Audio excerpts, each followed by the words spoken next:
Ako si Luisa, Taubong Negros. Nais ko lang pong ibahagi ang aking kwentong karanasan noong 28 na ako.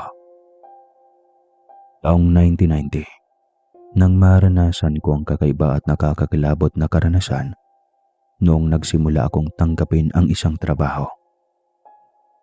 Sa mga panahong iyon, mahirap ang aming buhay.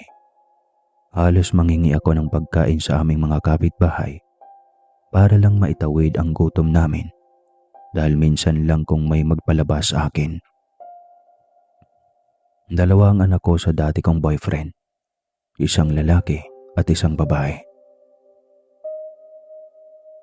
Naghiwalay kami nito dahil nagkaroon ito ng kalaguyo at doon ay sumama. Tiniis ko ang lahat ng sakit at mas pinili kong buhayin mag-isa ang dalawa naming anak. Grabing hirap at sakripisyo ang binuhos ko para lang mapalaki ko ng maayos ang aking mga anak na noon ay nasa 8 at 7 taong gulang. Naghanap na ako ng trabaho ngunit ni isa ay hindi ako tinatanggap sa aking pinapasukan sa kadahilan ng hindi ako nakapagtapos ng high school. Mabuti na lamang ay may mga taong mababait at handang tumulong sa akin. Kaya naman nairaraos ko pa rin ang kanilang pag-aaral. Hanggang sa may isang kakilala ang nag-alok ng trabaho sa akin. Ang sabi ay sa kapis. At magiging surrogate mother lang ako ng mag-asawa. Dahil hirap daw magbuntis ang babae. Kaya naman naghanap sila ng pwedeng magbuntis sa kanilang anak. At binilinan pa ako nito na kung ano raw ang aking makita at masaksihan sa bahay na iyon ay huwag ko daw ipagsasabi para daw hindi ako mapahamak. Malaki raw ang sahod at may bonus pa pagkatapos ko daw manganak ay makukuha ko na daw lahat ng bayad. Alaga daw ako roon at hindi ako kikilos dahil may mga katulong na rin doon.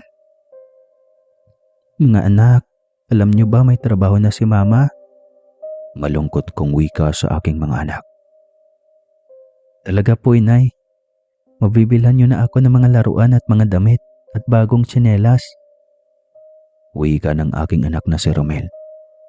Ako rin po, inay. Mabibilhan niyo na rin ako ng mga luto-lutuan at mga Barbie at makakain na rin tayo ng masasarap. Sambit naman ng isa ko pang anak na si Kathy.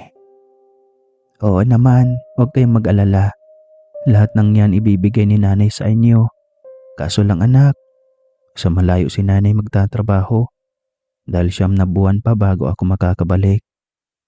Malungkot na wika ako sa aking mga anak. Nakita ko naman ang pagkunot ng kanilang mga noo at ang pagiging malungkot nila sa aking sinabi. Kapag magbubuntis na kasi ako noon ay hindi pwede nilang makita. Baka magtaka sila. Nakita ko naman ang pagkunot ng kanilang mga noo at ang pagiging malungkot nila sa aking sinabi. Bakit po ang tagal, nay? Hindi po ba pwedeng araw-araw kang umuwi o kahit buwanan lang? Malungkot na wika ni Romel. Hindi kasi pwede anak eh. Medyo malayo yun. Huwag kayong mag-alala. Lagi akong magsusulat sa inyo. Sambit ko. Sino po ang mag-aalaga sa amin, nay? Habang wala ka, papaano na po kami? Papaano na po ang pag-aaral namin? Malungkot na ani naman ang anak kong si Kathy na noon ay naluluha na. Huwag kayong mag-alala. Sasamahan kayo rito ni Tita Melva ninyo. Hindi naman kayo pababayaan nun. Hindi ba mabait si Tita at love na love niya kayo? Kaya huwag na kayong mag-alala. Saka sandali lang ang mga buwan anak. Makakauwi rin agad si mama. Sambit ko sa mga ito. Yumakap naman sila sa aking dalawa. Alam kong hindi madaling mawalay sa aking mga anak. Pero kailangan kong gawin. Para sa ikabubuti ng buhay nila. Hinayaan ko lang silang yumakap sa akin nung gabing iyon. Dahil bukas na bukas ay aalis na ako kaagad. Pagdasapit nga ng umaga, ay agad akong nag-ayos ng dadalhin ko. Dahil mamaya lang ay may susundo na sa aking isang kotse. Dumating na rin ang aking kapatid na si Melva. Wala pa naman itong pamilya, kaya sa kanya ko ay pinagkatiwala ang dalawa kong anak na alam kong hindi niya naman ito pababayaan. Sabay-sabay na nga kaming nag-almusal at pagkatapos, ako na ang nagligpit at naghugas ng pinagkainan. Nang matapos ako, ay inilabas ko na sa sofa ang aking mga damit na dadalhin. Kaunti lang ang aking dinala dahil marami naman daw mga damit noon na hindi na ginagamit. Maya-maya ay narinig ko ng sasakyang paparating at uminto na nga ito sa labas ng aming bakuran. Kaya naman nagpaalam na ako sa aking mga anak. Mga anak, huwag kayong pasaway kay Tita Melva ninyo ha. Mamimiss ko kayo. Lumuluhang sambit ko. At pagkatapos ko silang niyakap, noon din ay umahagulgol sila. Pagkatapos ay hinalagan ko na ang kanilang mga noo bago ako kumala sa pagkakayakap. Tinignan ko naman si Melva at niyakap na rin. Ikaw nang bahala sa mga anak ko. Huwag mo silang pababayaan. Bilin ko. Sige ate, mag-iingat ka roon. Kapag may problema, sumulat ka lang sa akin ha. Bilin na rin ito. Tumango na lamang ako at kinuha na ang 2 bag kong dadalhin. At pagkatapos ay tumungo na ako sa sasakyan upang sumakay. Nung nakasakay na ako, agad din nila itong pinaandar. Tanaw na tanaw ko mula sa bintana ang aking mga anak na umahagulgol. Kaya naman nakaramdam ako ng kirot sa aking puso. Gusto ko mang umatras sa hindi ko pwedeng gawin dahil dito nakasalalay ang kanilang kinabukasan. Diba, maraming nakaka-relate dito. Baka tatag kayo. Hanggang sa nawala na nga sa paningin ko ang aking mga anak. Pinilit kong papakalmahin ang aking sarili. Pinunasan ko rin ang aking mga luha na parang walang katapusan. At pagkatapos ay tumingin ako sa driver na nakatingin na rin pala sa akin. Ma'am, sa una lang ho yan. Pag nagtagal, masasanay ka rin. Sambit nito habang nagdadrive. Sana nga ho. Nasaan po pala sila Aling Susan? Tanong ko rito. Dahil napansin kong wala pala ito sa sasakyan.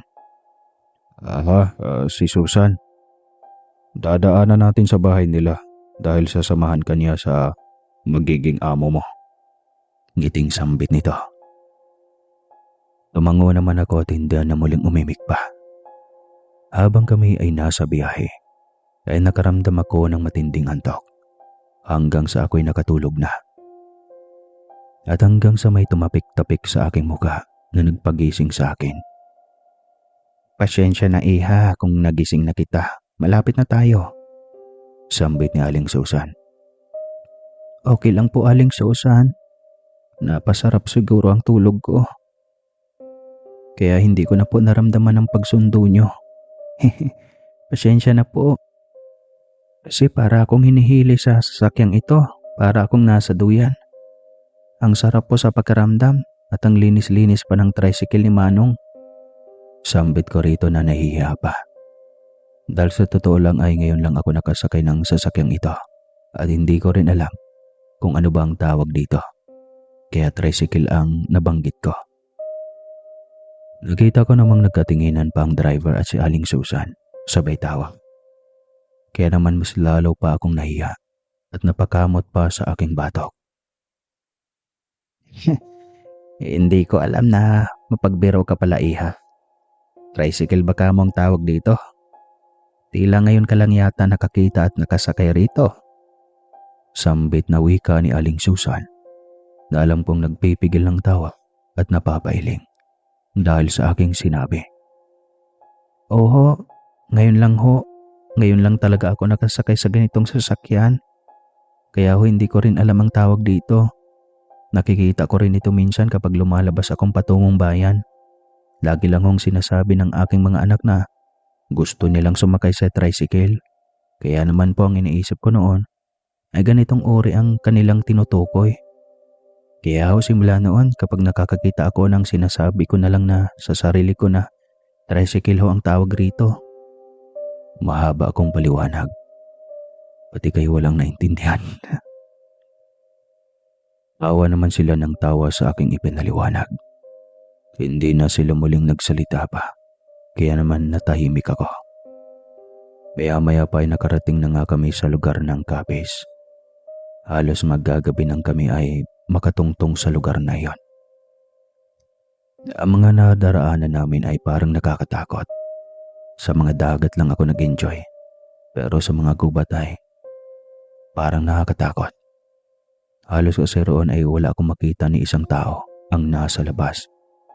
At lahat ng kabahayan ay walang mga ilaw. Hanggang sa dumaan na nga kami sa mapupuna at madidilim na daan. Pasado 8:00 na ng gabi nang huminto ang aming sinasakyan sa isang napakalaking gate. Nagulat pa ako nang biglang bumukas ito at doon ay pumasok ang aming sasakyan. Napaisip naman ako kung paanong bumukas mag-isa yon, samantalang wala namang taong nagbukas. Kaya naman nakaramdam ako ng kaba at ang aking iniisip, baka may multong nakatira roon sa bahay. Oh, nandito na tayo, Loisa. Halika na. Hinihintay na tayo ng magiging kliyente mo. Huwag kang kakabahan ha. Mababait sila. Hindi ka nila pababayaan. Sambit ni Aling Susan. Sige po, Aling Susan. Tipid kong sagot. Baba namin ay nakaramdam ako ng kaba-takot dahil sa itsura ng bahay. Mukhang haunted house ito at walang kailaw-ilaw sa labas. Si Aling Susan naman ay hindi ko nakitaan ng takot. Marahil ay sanay na sila sa ganitong lugar dahil dati rin silang nakatira rito. Pagpasok namin sa loob ay napakaganda. Ngunit ang kanilang ilaw ay malalabo at sa ibang silid ay napakadilim. Halos hindi mo na makita dahil sa sobrang dilim. Napansin naman iyon ni Aling Susan, kaya naman sinabihan ako nitong huwag akong kabahan at huwag matakot. Dahil sa una lang naman raw ito, kaya naman tumango ako sa mga sandaling iyon. Tumungo kami sa isang silid kung saan daw naroroon ang aking kliyente. Pagpasok namin ay nakita naming nakangiti ang mga ito at tumayo mula sa kanilang kinaupuan. Madam, siya na ho ang sinasabi ko sa inyo. Kailangan nyo rin ho kasi ng trabaho para sa kanyang mga anak. Kaya naman ho, inaalok ko siya sa inyo. Mabait ho yan, huwag kayong mag-alala dyan. Ngiting sambit ni Aling Susan. Salamat naman, Aling Susan. Alam kong hindi mo pa kami nabibigo. Ngiting tugon naman ng lalaki. Ako naman ay nakikinig lang sa kanila. Maya-maya pa ay lumapit na ang magiging kliyente ko at ako'y kinausap nito. Hi, I'm Savannah. Nice to meet you. And what's your name? Tanong ng babae sa akin. Halatang sosyal ito kasi may pa-English pa. Ako si Loisa, Ma'am Savannah. Tipid kong sagot.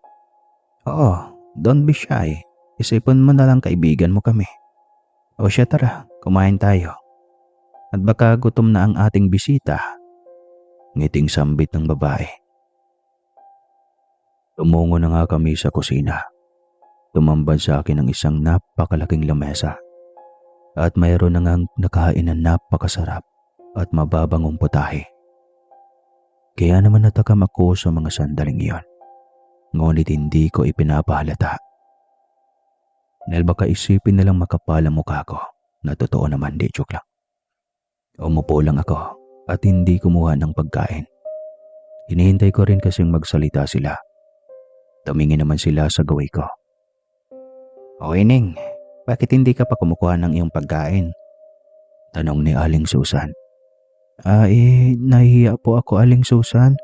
Baka mamaya magalit si Ma'am Savannah. Bulong ko rito. Kaya naman napailing at napatawan na lang si Aling Susan. Kaya naman ito na ang naglagay ng pagkain sa akin. Any problem, Loisa? Just eat your meal. Don't worry. Hindi naman ako katulad ng iniisip mo.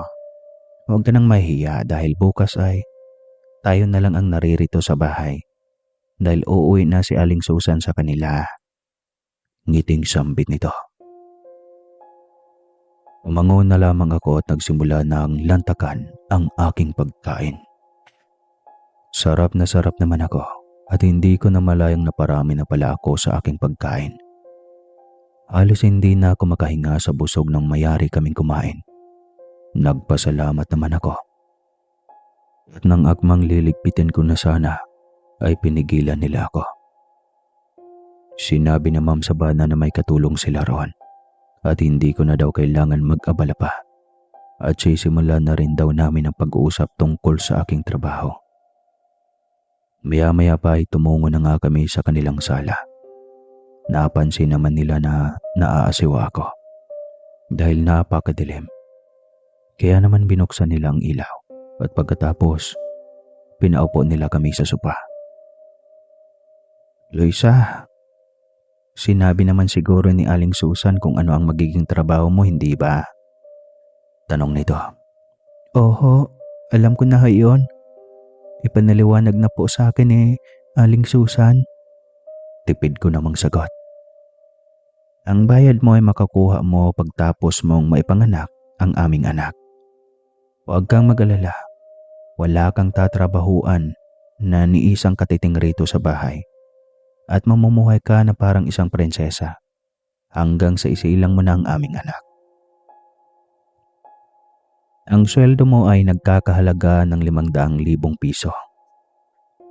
At bibigyan pa kita ng bonus, pero may kondisyon.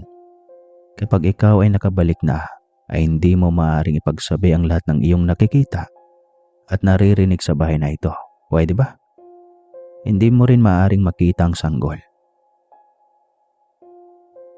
Uwi ka nito.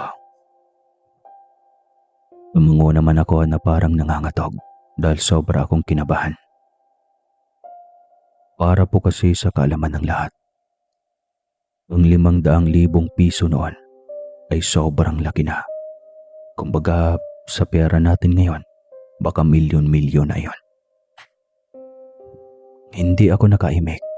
Sinabi rin ito na bukas na namin isasagawa ang pagtatransplant sa akin para sa ganun ay lumapit agad at mabuo ang bata sa aking sinapupunan. Maya-maya ay tumayo na kami dahil tapos na rin naming pag-uusapan ang lahat.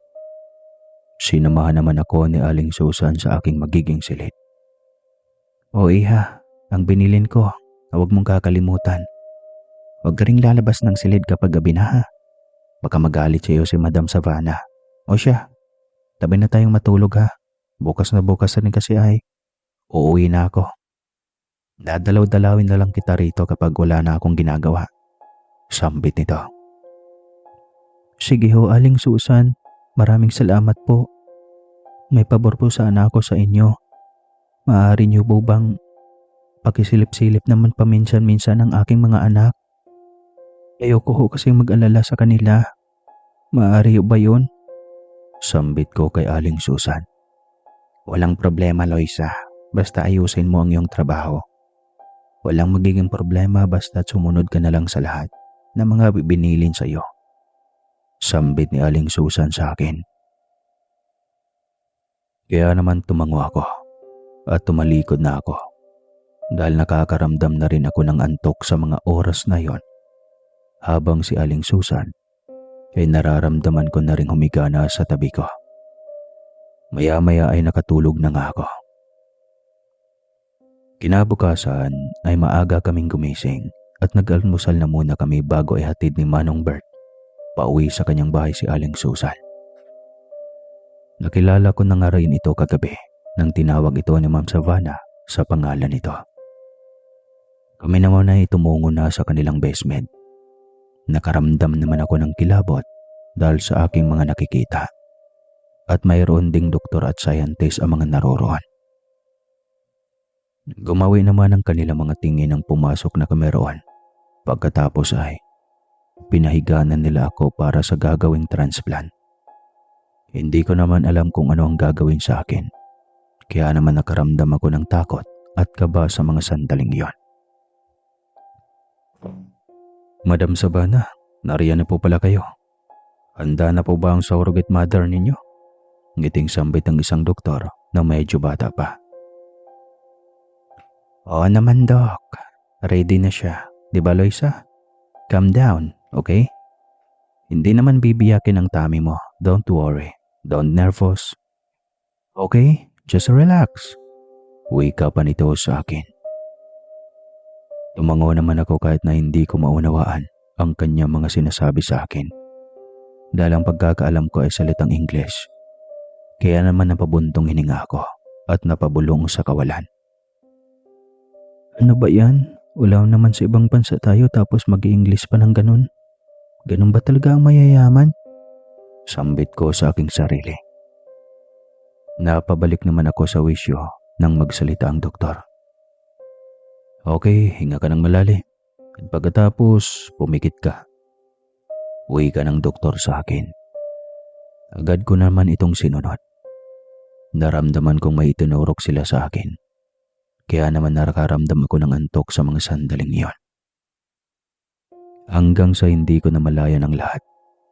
Paggising ko ay wala na sa aking harapan ng doktor. Kaya naman dahan-dahan akong umupo.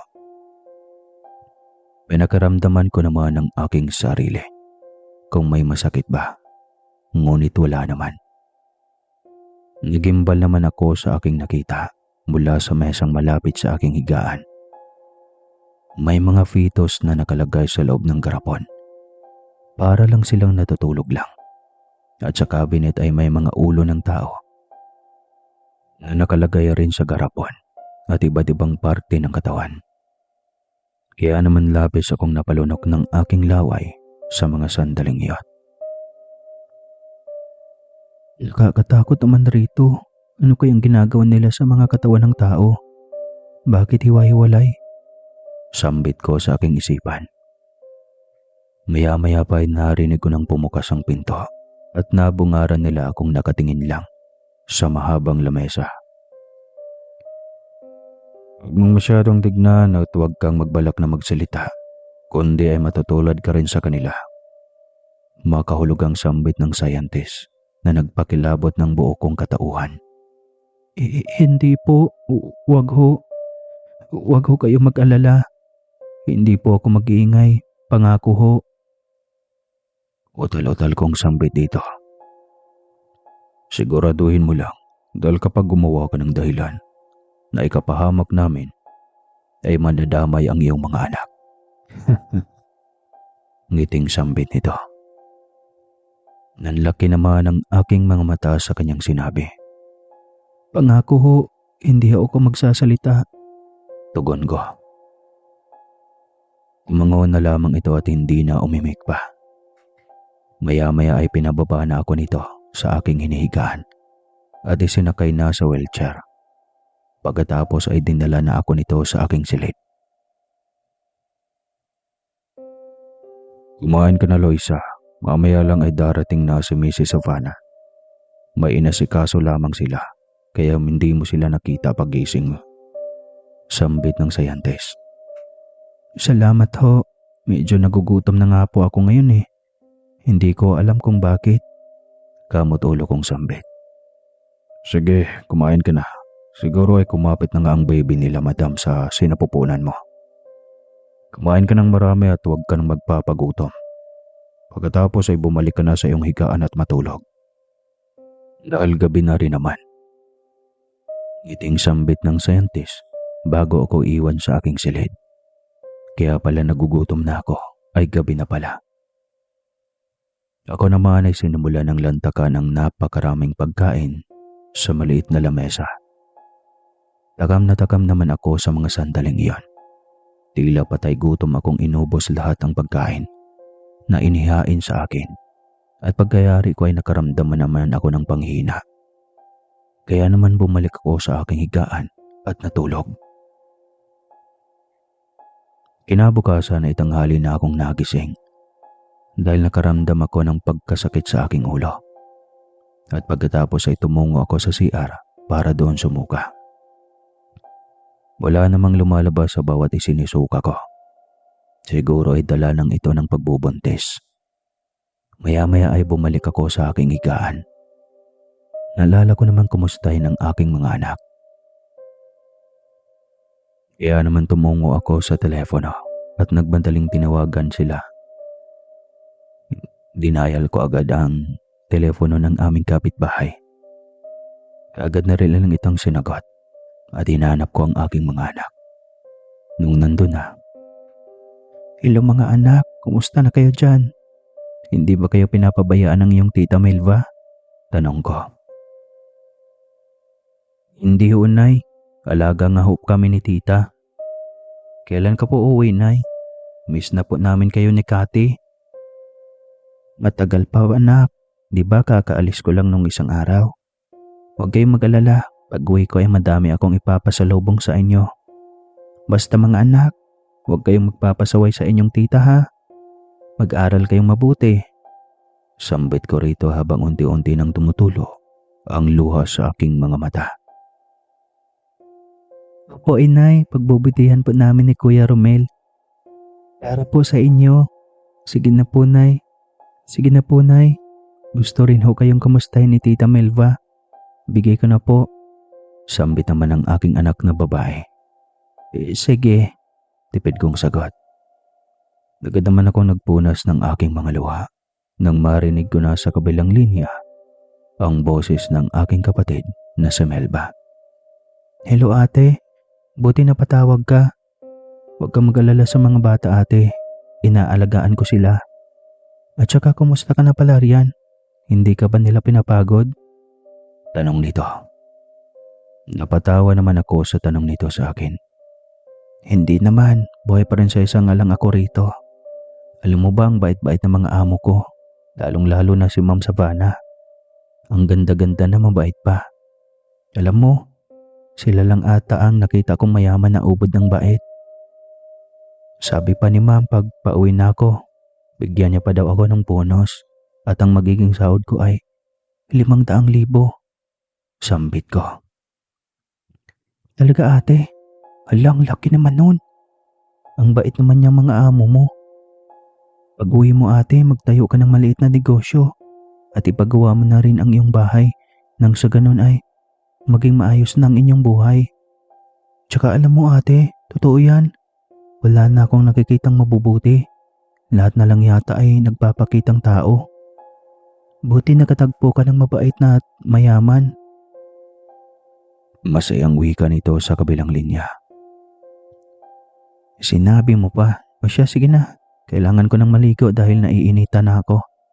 At saka pala sa makalawa, kapag umuwi si Aling Susan dito ay babali ako sa amo ko para may maipadala ako sa inyo. Pangkain niyo ha. Sige na, baba ko na." Sambit ko rito. Pagkatapos ay binaba ko ng tawag para naman akong baliw na napapangiti sa sarili. Agad ko namang inilagay ang cellphone ko sa loob ng bag ko. Nagulat naman ako nang may magsalita sa aking likuran. "Masyado mo naman akong pinupuri ha, Loisa. Ramdam kong napakabuti mong ina. Kaya ka siguro mahal na mahal ka ng iyong mga anak. Sana ganyan din sa akin." Sambit nito. Nahiya naman ako sapagkat alam kong narinig niya lahat ng pinag-usapan namin. Pasensya na po ma'am. Totoo ang aking mga sinasabi na mabait kayo. At saka ma'am, huwag po kayong mag-alala.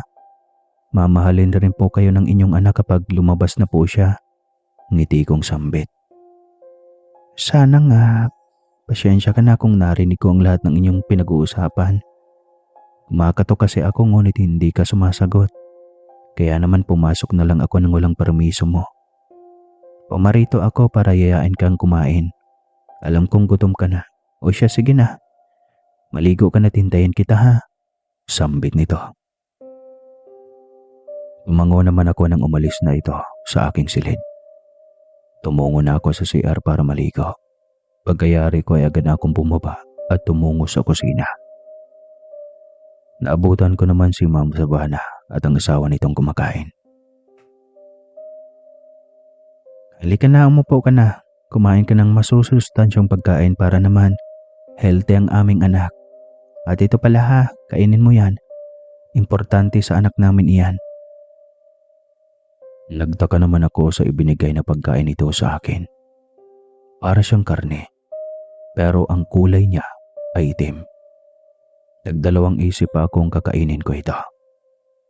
Ngunit ito nang sinasabi sa akin ni Ma'am Savannah na kainin ko ito. Nakatingin rin sila sa akin ng mga sandaling iyon. Kaya naman hindi na ako nagdalawang isip pa na kainin iyon. Lumawak naman ang kanilang mga ngiti nang kinain ko iyon. Nilasahan ko naman at masasabi kong napakasarap. Kaya naman tinignan ko ang aking mga amo at napapangiti rito. Ma'am, ang sarap po nito. Pwedeng akin na lang ho ito? Sambit ko rito na nahihiya pa. Sige lang, kahit ubusin mo pa yan. Tsaka para sa iyo lang talaga yan. Ngiting sambit nito. Ipinagpatuloy ko naman ang aking pagkain hanggang sa maubos ko na nga ang lahat ng iyon. Napansin ko pang nagtinginan ng mag-asawa at nakangiting makahulugan. Pero isiniwalang bahala ko na lamang. Nang matapos ako ay sinabi nilang magpahinga na muna raw ako sa aking silid. At kung may kailangan daw ako, ay lumabas lang daw ako. Nang tumungo na nga ako sa aking silid, habang ako ay nakahiga, hindi ko mawari ang aking pakaramdam. Para akong gutom na gutom, kahit nakakakain ko pa lang. At pagkatapos ay nananamlay ang aking katawan. Nakita ko namang pumasok sa silid ang mag-asawa, kasama ang doktor at ang sayantez. Hilong-hilo ako sa mga oras na iyon. At pagkatapos, nanlalabo rin ang aking paningin. Tila anumang oras ay mawawalan ako ng ulirat. Pero kahit ganon, ay naririnig ko ang kanilang pag-uusap at pagtatawanan. Ramdam ko na nanunuot na sa kanyang dugo at kalamnan ang pagiging isang yanggaw. Sambit ng doktor. Pero bakit niyo siya hinawaan, madam? Hindi ba't ang usapan niyo lang ay pagbubuntis niya lang ang inyong anak ni Master? Wika naman ng sayantez. Nagbago na ang aming pasya.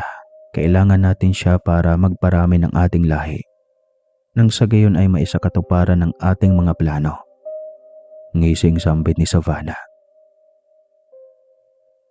Paggising niya, ay isa na siyang ganap na yanggaw. Halakak naman ang asawa nito nang tawag nila ay Master. Master Pukol. Ang hindi ko na makayanan pa ay bigla na lamang akong nahimatay at hindi ko na alam ang sumunod na nangyari sa akin. Pagkagising ko ay nanibago ako sa aking pangangatawan.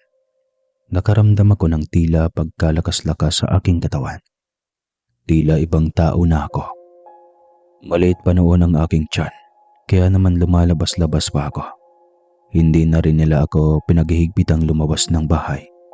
Basta hindi lang raw ako lalagpas sa kanilang bakuran. Dumaan ng 5 buwan, halata na rin ang aking pagbubuntis. Madalas ko na rin hinihingi ang pagkain na palaging pinapakain sa akin, ang itim na karne na iyon. Natuto na rin akong kumain ng mga hilaw na karne ng hayop. At mas lalo pa ang karne ng tao na talaga namang aking nagustuhan. Tila ramdam ko na sa aking sarili na hindi na ako isang ordinaryong tao. Kung minsan nga ay may mga taong nagtutungo roon at ginagawa lang naming pagkain. Sa katunayan ay alam ko na ang buo nilang pagkatao. Sila ay purong lahing aswang. Ang tawag sa kanila ay mga gabunan. At ang sayante sa isang baliw na naghahangad at lumilika ng nakakatakot na bagay. Hindi talaga siya totoong sayantes. Sa ilang buwan ko silang nakasama, masasabi kong mababait sila sa akin. Kaya naman panatag akong kasama sila. Madalang na rin akong tumatawag sa aking mga anak. Hindi ko alam kung bakit tila nawawala ng pagmamahal ko para sa kanila. At parang napupunta na yon sa aking ipinagbubuntis.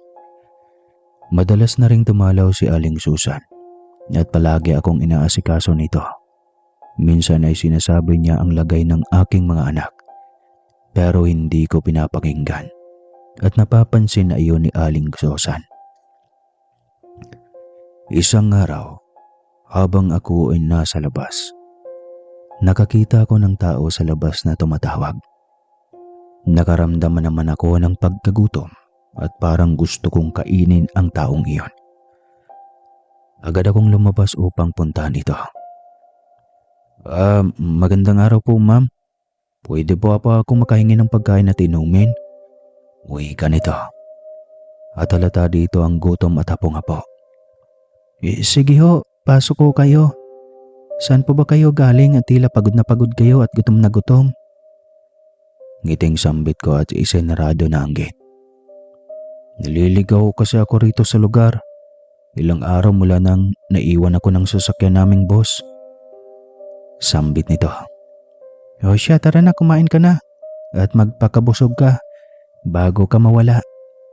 Makahulugan kong sambit rito at matatalim ang titig na aking ipinupukol.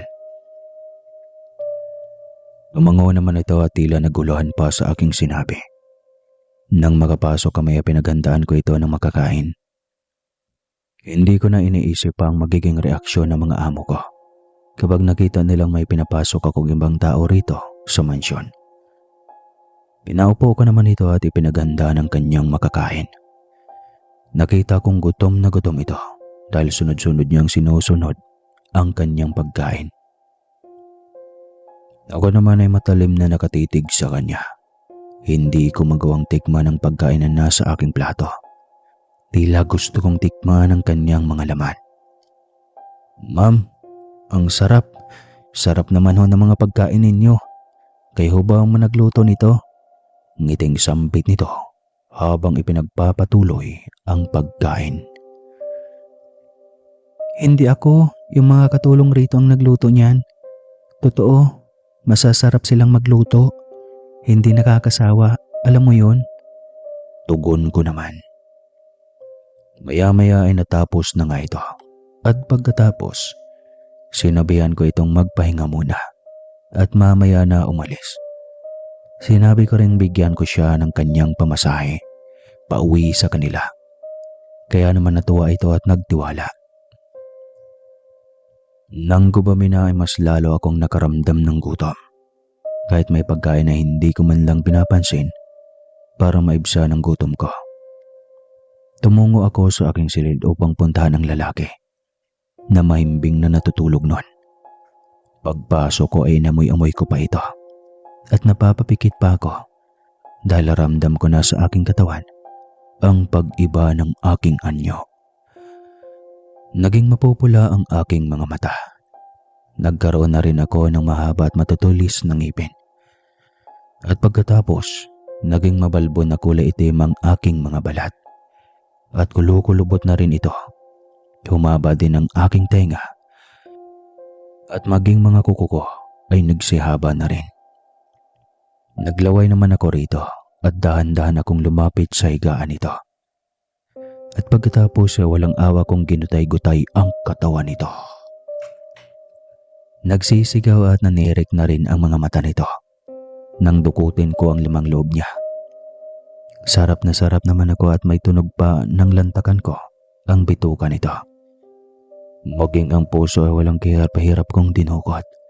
At pagtapos ay nilantakan at ang mga balat at kamay nito ay nginangat-ngat ko rin.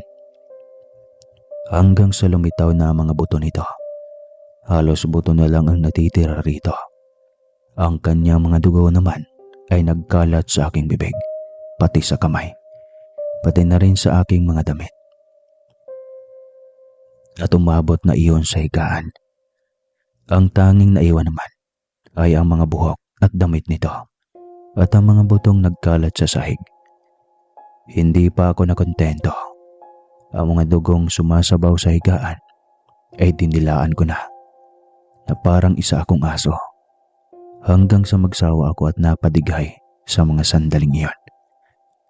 Pagkatapos ay busog na busog akong humiga sa aking higaan hanggang sa makatulog na rin ako. Narinig ko pa ang bumukas ang pintuan ng aking silid pero hindi ko kayang idilat ang aking mga mata dahil sa antok na aking nadarama. Kinabukasan ay nagising ako. Napansin ko naman ang aking higaan na punong-puno ng tuyong dugo. Hindi ko naman maalala ang nangyari kagabi. Narinig ko namang bumukas ang pinto ng aking silid at tinuluan noon si Ma'am Savannah at ang asawa nitong Master. "Loisa, anong nangyari? Bakit punong-puno ng dugo ito?" tanong ni Ma'am Savannah. "Hindi ko na nga pong maalala, ma'am eh. Ang pagkakaalala ko ay may isang tao akong pinapasok dito at pinakain. Hindi ko nga ho alam bakit may nagkalat na dugo rito."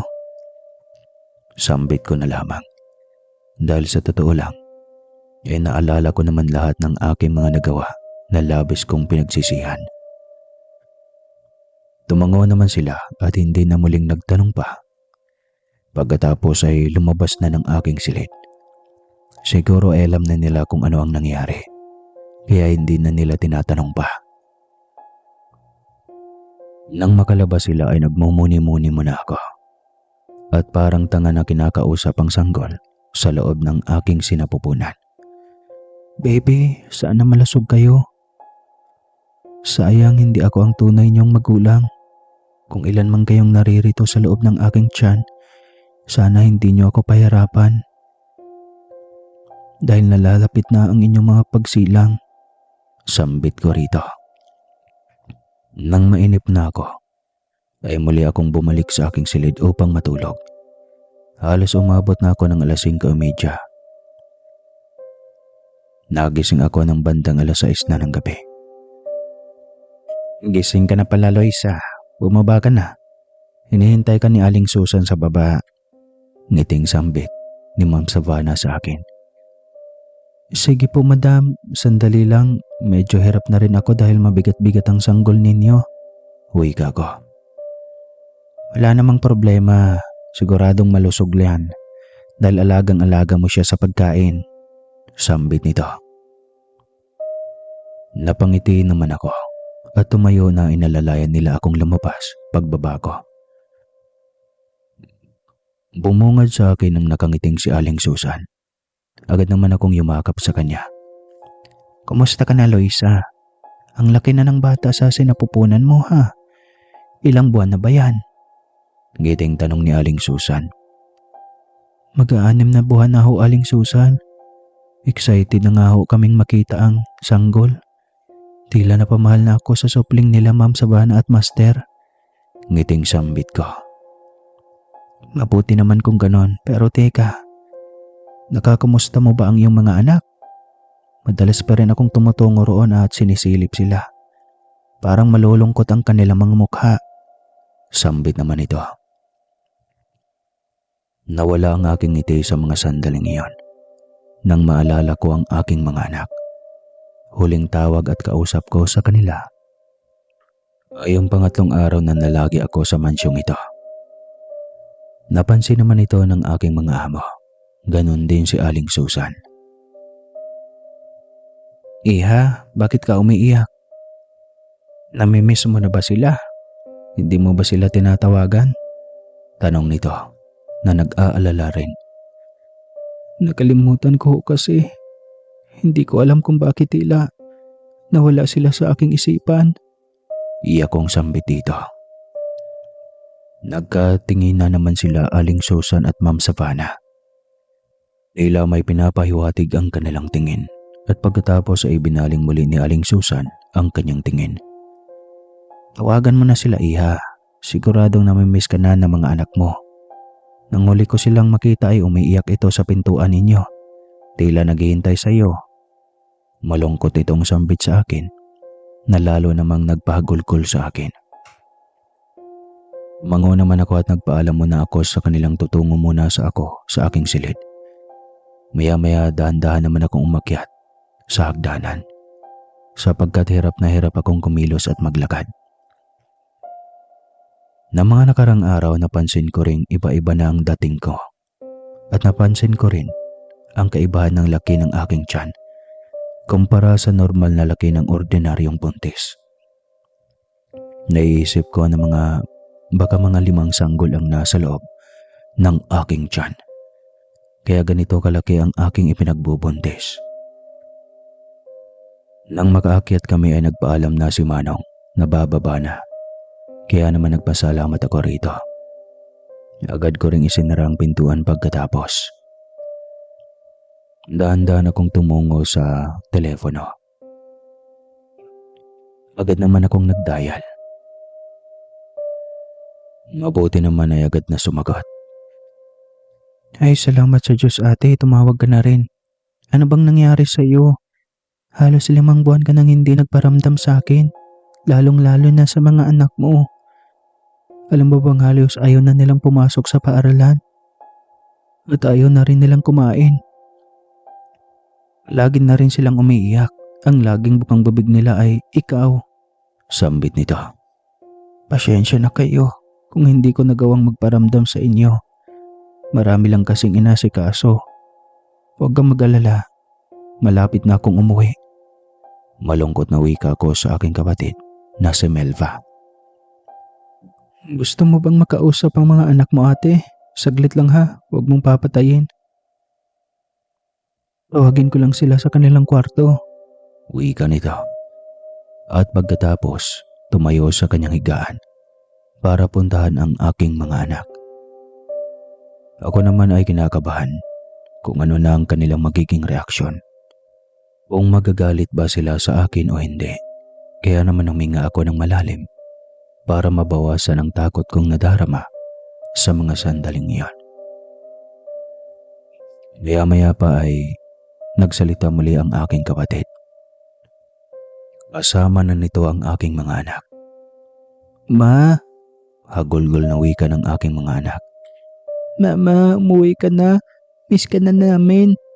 Bakit ngayon ka lang tumawag? Hagulgol na wika ng aking anak na babae. Pasensya na kayo mga anak kung hindi ako nakatawag sa inyo. Mahirap po kasi ang signal dito at nabisi rin po kasi si mama. Kaya hindi ko na nagawa pang tawagan kayo. Pero huwag kayong mag-alala mga anak. Nandito lang kayo palagi sa aking puso ha. Mga anak, mahal na mahal ko kayo. Ipinapangako ko kapag nakauwi na ako, ay hindi na ako muli pang aalis. Pinapangako ko yan. Tugon ko naman sa aking mga anak habang humahagulgol pa rin. Umuwi na po kayo ma. Hindi na po namin kayang maghintay.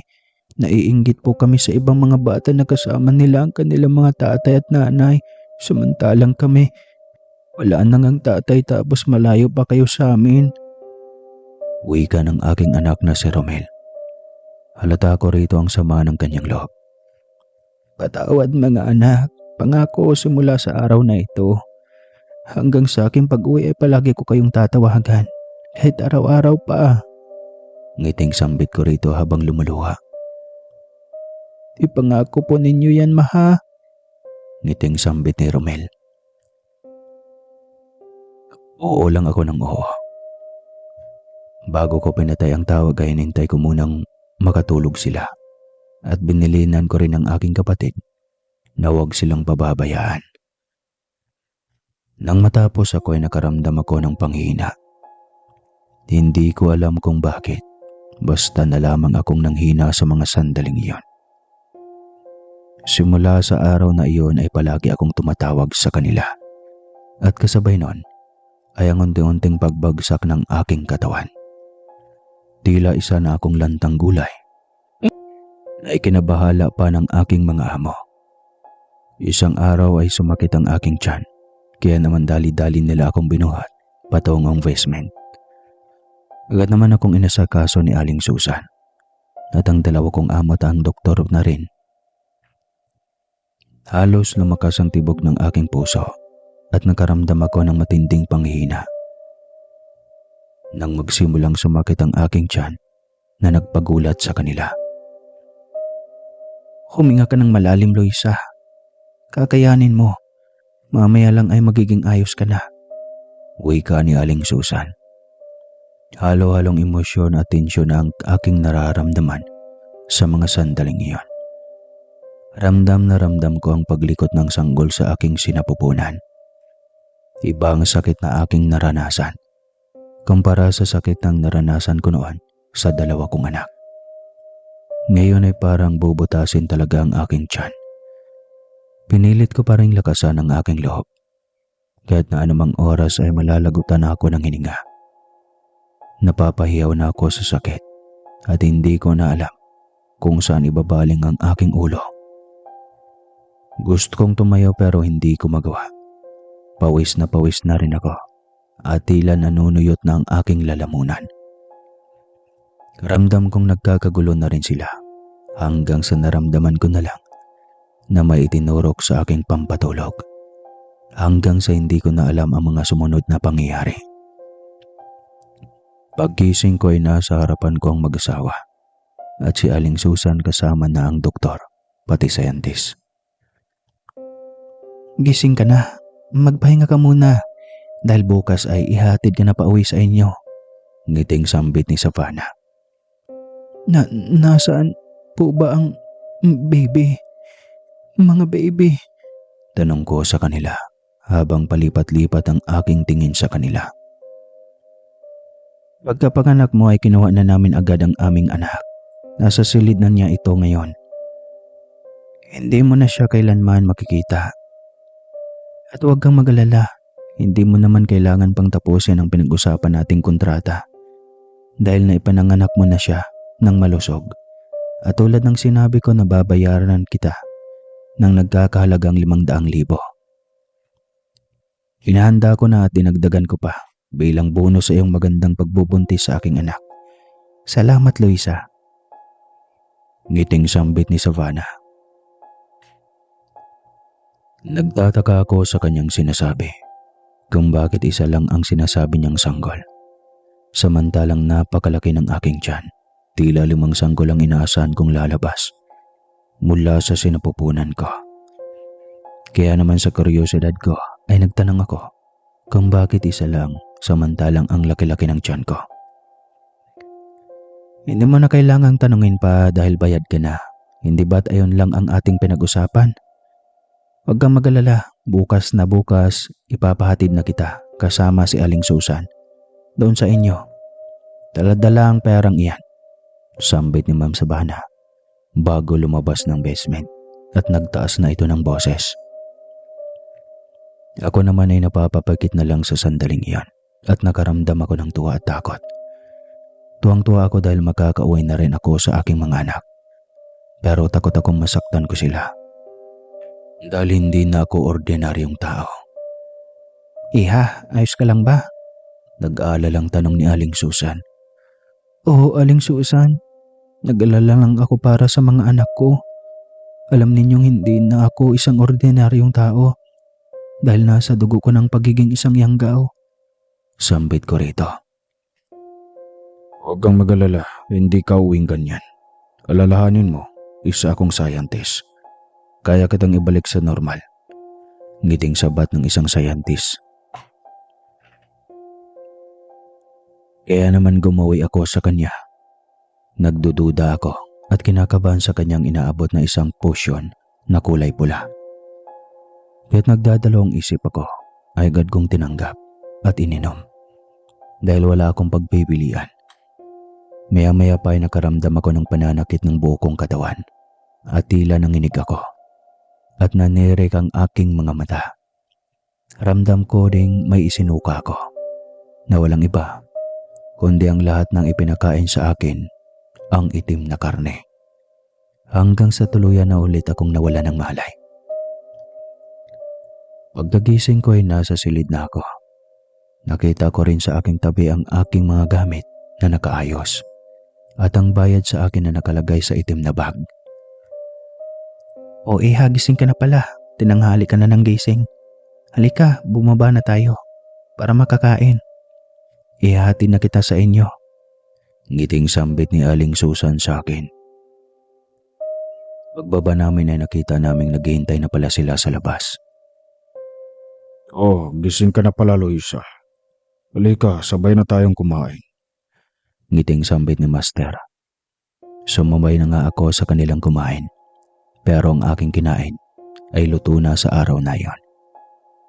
At pagkatapos ay nagpaalam na kami kina Ma'am Savannah at Master at sa isang doktor at scientist. Ang sanggol ay hindi ko nakita simula nang isilang ko ito. Loisa, maraming salamat ha. Sana ay mananatiling lihim ang lahat ng ito. Sana kapag gusto pa namin magkaanak muli, ay maaari ka ba naming kunin? Ngiting sambit ni Ma'am Savannah at napayaka pa sa akin. Oo naman, pinapangako ko Master at Ma'am Savannah na mananatiling lihim ang lahat ng ito. Ngiti kong sambit. Sige, maraming salamat. Hanggang sa muli, Loisa. Tugon naman ni Master. Hanggang sa muli Master at Ma'am Savannah. Tugon ko at ngumiti. At pagkatapos ay tumilaykod na ako patungong sasakyan. Bago ako sumakay ay muli akong sumulyap sa bahay kung saan naranasan ko ang hindi ko malilimutang karanasan. Marami akong alaalang hindi malilimutan sa bahay na iyon at ito ay magsisilbing aral sa akin na huwag akong basta-bastang tatanggap ng inaalok sa aking trabaho. Kahit pa ganon kalaki ang sahod nito. Nang nakasakay na kami, ay nakahinga na ako ng maluwag dahil sa wakas ay nakalaya na ako sa nakakatakot na lugar na ito. Loisa, ayos ka lang ba? Bakit parang ang tahimik mo? May gumugulo ba sa'yo? May nakalimutan ka ba? Tanong ni Aling Susan. Oo, masaya lang ho ako dahil makakasama ko ng muli ang aking mga anak. Pagka-uwi ko ay hindi na ako alis pa sa kanilang tabi. At isa pa, wala na po akong nakalimutan roon. Kung mayroon man po ay, hindi na ako magtatangka pang bumalik. Dadaan tayo sa bilihan ng pasalubong manong ha. Ngiti kong sambit dito. Tama ka, masaya rin ako para sa iyo. Uuwi ka ng may daladalang bagong buhay. Kalimutan mo na ang lahat ng nangyari sa lugar na ito ha. Isipin mo na lang na isang bangungot lamang ito. Pasyensya ka na. Hindi ko rin kasi akalaing lalahian ka nila. Mabuti na lamang ay pinigilan ko sila. At maghanap na lang ng iba nilang gagawing surrogate ma'am. Ngiting sambit ni Aling Susan. Si Aling Susan ay nauna naming binaba sa bahay nito. Nagpaalam pa ako at nagpasalamat pa sa kanya bago maling umandar ang sasakyan. 12:00 na ng gabi nang makarating kami sa bahay namin. Nagpasalamat pa ako ng marami kay Manong Bert bago ito umalis. Napakasaya kong nakauwi na ako. Bit-bit ang napakalaking pera. Dahan-dahan akong pumasok sa loob ng aming bahay. Gusto ko kasing bukas ay masisilayan na ako ng aking mga anak dahil hindi nila alam na nakauwi na ako. Pagkapasok ko ay sinilip ko kaagad ang aking mga anak na mahimbing na natutulog. Pinagmamasdan ko pa ang maaamo nilang mukha. Wala si Melva rito. Siguro ay nasa kabilang kwarto ito. Hindi ko mapigilan ng maluha. Gusto kong yakapin sila. Pero gusto ko kinabukasan na. Pagkatapos ay naisipan kong lumabas at itinabay ko ang perang sinahod ko.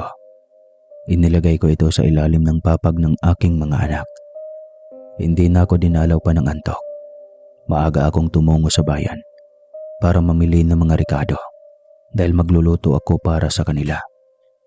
Hindi na muna ako bumili ng mga laruan dahil gusto ko sila ang mamimili. Pag-uwi ko ay tulog pa rin sila kaya naman iniluto ko na at inayos na ito sa pagkainan. At pagkatapos itinakpan ko muna nang hindi ito lumawig. Nang maramdam kong nagising na sila ay nagtago ako sa CR. Sumilip sa sewang habang nakangiti paglabas nila. Nagtataka sila kung bakit may pagkain na sa mesa at tila masarap ang ulam na nakain. Maging si Melva ay nagtaka na rin, kaya naman sa kuryosidad nila ay luminga-linga sila sa paligid kung may tao. Pero hindi nila ako nakita, kaya naman palihim akong nang tawang-tawa. Nakita ko pang umupo na sila sa upuan at sinimulang tikman ang aking nilutong kaldereta. Natuwa naman ako nang magustuhan nila ito. "Tita, parang si Mama po ang nagluto nito ha?" Tanong ng aking anak na si Romel. "Ano ka ba? Paano mangyayari yun? Wala dito si ate, ikaw ha? Namimiss mo na talaga si Mama mo. Huwag kayong mag-alala. Malapit nang umuwi yun." Ngiting sambit ni Melba. "Pero po tita, sino po ang nagluluto nito? Samantalang sabay-sabay lang po tayong nagising." Kamot ulong sambit ni Kate. "Oo nga no, pero hindi naman pwedeng mangyari yun. Wala dito ang mama niyo, baka naman naalimpungatan lang ako." Uwi ka pa nito. At alam kong nagpalingalinga pa ito. Nang gumaway ang tingin nito sa CR, ay lumabas ako at sininyasan ko na huwag siyang maingay. Nang mapansin siya ng aking mga anak, muli akong nagtago. "Sino ang tinitignan niyo doon, tita?" Tanong ni Romel. Wala. Ano kasi?" Hindi na ituloy ang sasabihin nito. Nang bigla akong lumabas. Kaya naman tuwang-tuwa ang mga ito nang makita ako. Yumakap pa rin sila sa akin. "Mama, akala ko matagal po kayong uuwi. Miss na po kayo namin." Lumuluhang wika ng aking anak na si Romel. "Huwag kayong mag-alala mga anak. Pinapangako ko, hindi na tayo maghihiwalay kailanman. Mamaya pupunta tayo kahit saan. Kahit anong gusto niyong bibilhin, bibili tayo ng maraming laruan at mga damit." Ngiting sambit ko. At pagkatapos ay bumaling naman ako sa aking kapatid at kinausap ito. "Maraming salamat, Melba. Ngayon makakasama ko ng maayos ang aking mga anak." Emosyonal kong wika rito.